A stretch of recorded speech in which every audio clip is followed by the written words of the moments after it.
5 des 7 candidats à la mairie d'Antananarivo ont répondu à l'invitation du Centre Arup Faravouj pour participer à une conférence débat aujourd'hui. Parmi les absents, la candidate de l'IRMAR et celui du TIM.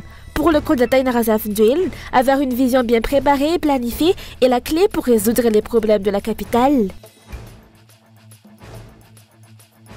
Le parti malagasy Miaramiang a exprimé son soutien sans réserve à tous les candidats de l'opposition dans la région Fak-Nakaraj. Le président du parti, Azwaj Narville, s'est rendu vendredi dernier à un Batman pour apporter son appui à la campagne d'Anne Jean-Jacques Andiatutsu, candidat maire de la localité issu du MMM. De l'actualité internationale, à 2 jours de la journée internationale de l'élimination des violences faites aux femmes, des manifestations se tiennent un peu partout dans le monde cet après-midi à l'appel de plusieurs centaines d'associations.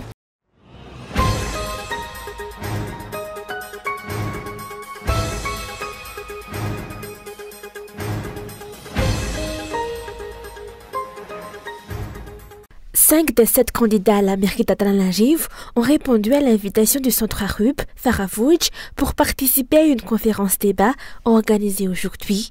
Tous les candidats ont souligné que la capitale est en déclin dans de nombreux domaines et qu'il est urgent d'agir pour la redresser.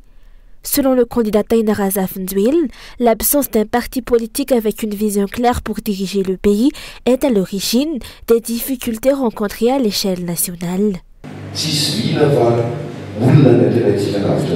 Il n'y a pas de vision claire, on espère que ce sont des individus qui vont nous sauver. Les pays développés reposent sur la vision d'un parti. C'est cette vision qui permet à un pays de se développer. C'est pourquoi nous affirmons que le changement, c'est maintenant. La vision que nous portons a été élaborée depuis 2010, il y a 14 ans. Ce n'est pas une vision improvisée, mais un projet mûrement réfléchi, que nous avons proposé aux partis que nous avons soutenus. Nous ne nous contentons pas de vouloir un Antananarivo en ordre ou de parler de l'éducation sans fondement, nous avons une vision claire et structurée, bâtie au fil des années.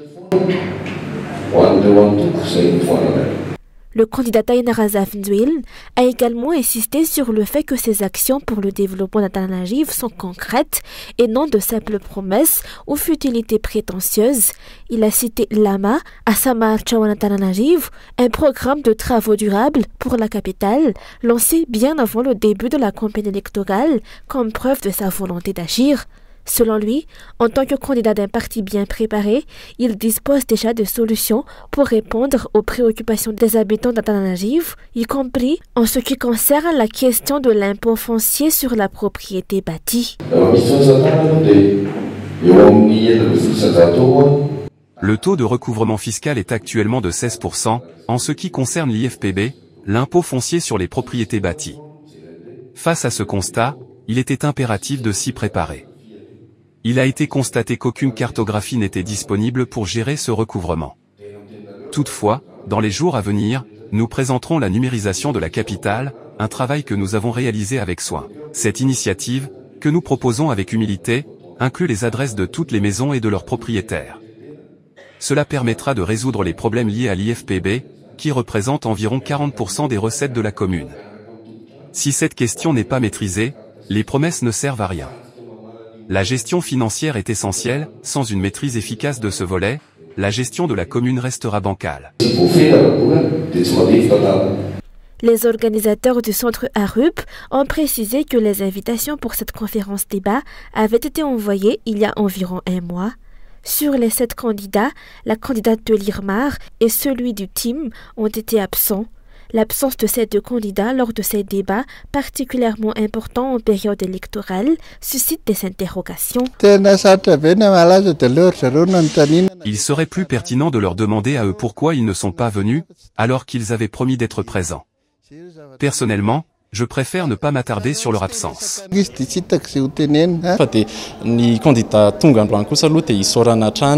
Nous tenons à remercier les candidats qui ont répondu présents aujourd'hui. Leur engagement à participer à ce débat est un témoignage de leur volonté de défendre leurs idées dans le cadre du pluralisme démocratique. Ce type de débat est essentiel pour permettre aux citoyens de mieux comprendre les propositions de chaque candidat et ainsi éclairer leur choix lors des élections communales et municipales du 11 décembre prochain. Outre Atananarivo, des débats similaires à celui organisé par le Centre Arupa Faravouich ont également eu lieu dans les diocèses de Fianarantsoa, Toliara, Atsiranan et Mahajanga.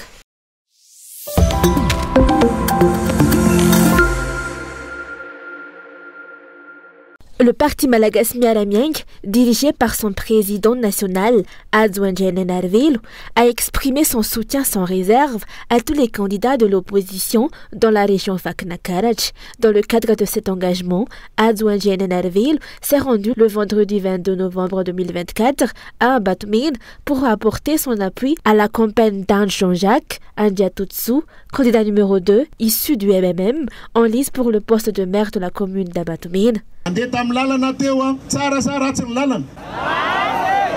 J'ai observé l'état des routes en venant ici. Pensez-vous que leur état est satisfaisant? Et qu'en est-il du prix des pommes? A-t-il augmenté? Ces réalités témoignent des nombreux problèmes auxquels la population est confrontée. C'est pour faire à cela qu'il y a l'opposition. Nous, en tant qu'opposition, nous ne contentons pas de nous opposer, mais nous nous engageons à alerter les dirigeants sur ces difficultés. Il est essentiel que chacun ose s'exprimer, car rester silencieux, c'est tourner le dos aux préoccupations du peuple.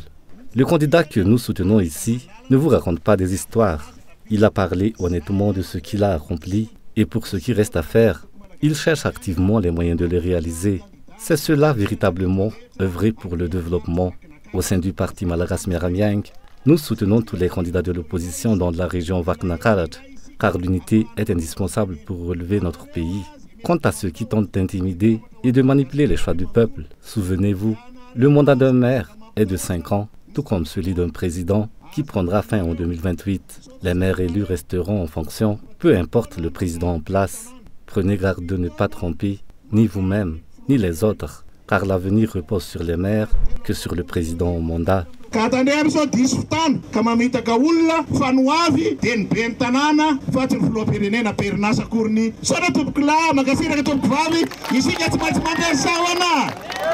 Rappelons que pour la commune urbaine d'Atananarivo, le parti Malagasy Miaramianga soutient la candidature de Tainaraza Fundwil, un candidat engagé pour la réalisation de projets durables visant à améliorer le quotidien des habitants de la capitale.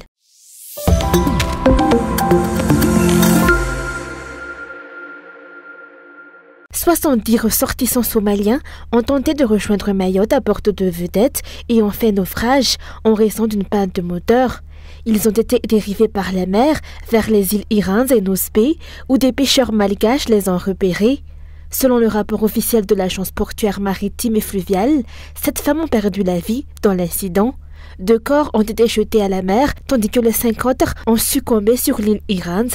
Au total, 48 rescapés ont été secourus et sont actuellement soignés à Nosirans et à Nospe.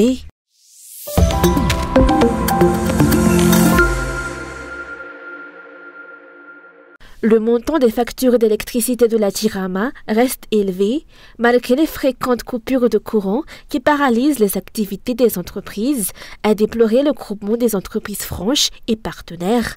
Face aux coupures, ces dernières sont contraintes de recourir à des sources d'énergie alternatives pour assurer leur fonctionnement quotidien, notamment l'énergie solaire. C'est ainsi qu'elles ont constaté avec étonnement que le tarif de l'électricité facturé par la Jirama ne reflète pas la réduction de leur consommation. Un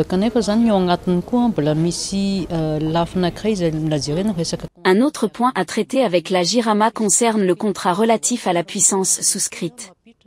Actuellement, les entreprises ne peuvent pas réduire cette puissance, même lorsqu'elles ont opté pour l'utilisation d'énergie solaire.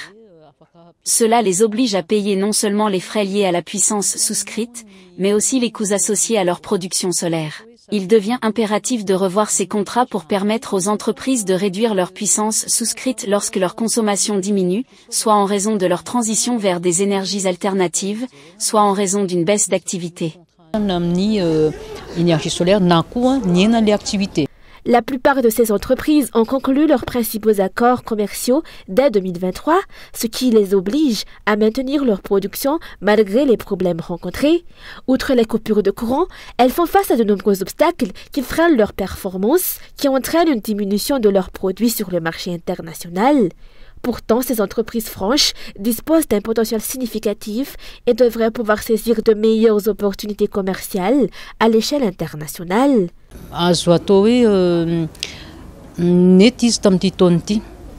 Les chefs d'entreprise font face à de nombreux obstacles, au-delà des problèmes liés à l'électricité, tels que la TVA et les formalités douanières. Ces contraintes freinent non seulement la production, mais également le développement des entreprises. Au lieu de se concentrer sur la recherche de nouveaux marchés, elles se retrouvent accaparées par la gestion de ces problèmes quotidiens, notamment les difficultés liées à l'électricité, à l'eau et à la fiscalité. Selon le GFP, l'amélioration des services de la JIRAMA, notamment la gestion des coupures d'électricité, est attendue suite à l'accord conclu entre le groupement d'entrepreneurs et le gouvernement. Par ailleurs, une meilleure communication de la part de la JIRAMA sur les interruptions de courant s'avère essentielle pour permettre aux entreprises de planifier et coordonner efficacement leurs activités.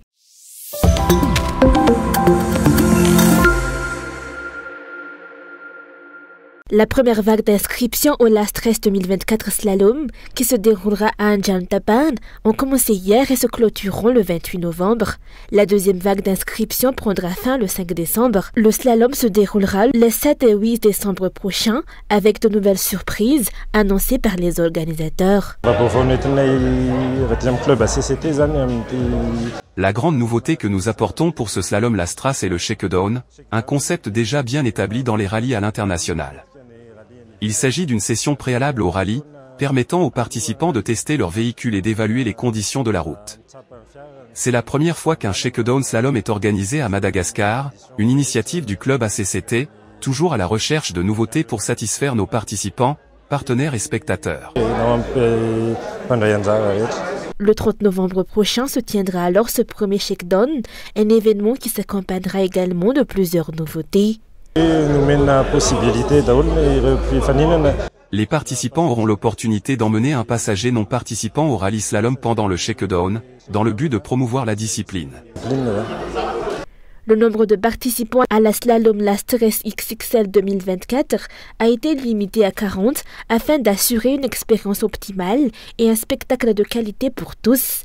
Ainsi, c'est à Jantapan que se rassembleront une fois de plus tous les passionnés de sport automobile en décembre prochain.